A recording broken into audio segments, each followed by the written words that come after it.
Mon peuple n'a point d'intelligence, malheur à la nation pécheresse, au peuple chargé d'iniquité, à la race des méchants, aux enfants corrompus.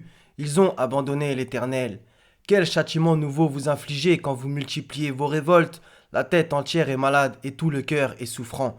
De la plante du pied jusqu'à la tête, rien n'est en bon état. Ce ne sont que blessures, contusions et plaies vives qui n'ont été ni pansées, ni bandées, ni adoucies par l'huile. Votre pays est dévasté, vos villes sont consumées par le feu. Quand vous étendez vos mains, je détourne de vous mes yeux. Quand vous multipliez les prières, je n'écoute pas. Vos mains sont pleines de sang.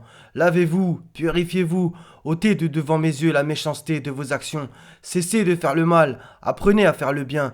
Recherchez la justice. Protégez l'opprimé. Faites droit à l'orphelin. Défendez la veuve. Venez et plaidons, dit l'Éternel. Si vos péchés sont comme le cramoisi, ils deviendront blancs comme la neige. S'ils sont rouges comme la pourpre, ils deviendront comme la laine. Si vous avez de la bonne volonté et si vous êtes docile, vous mangerez les meilleures productions du pays. Mais si vous résistez, si vous êtes rebelle, vous serez dévorés par le glaive, car la bouche de l'Éternel a parlé. Quoi donc? La cité fidèle est devenue une prostituée.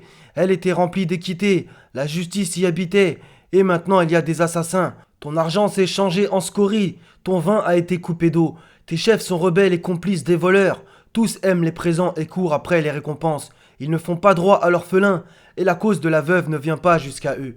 Ceux qui conduisent ce peuple l'égarent, et ceux qui se laissent conduire se perdent.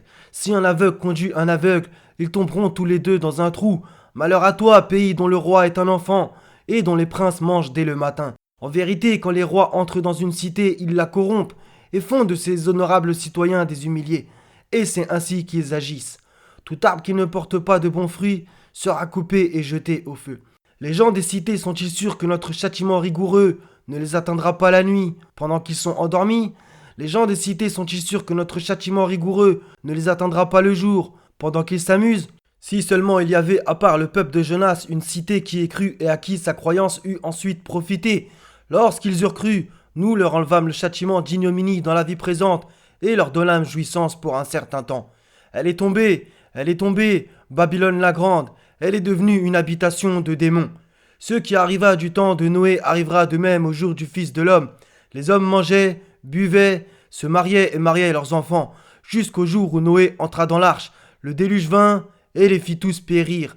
Ce qui arriva du temps de Lot arrivera pareillement.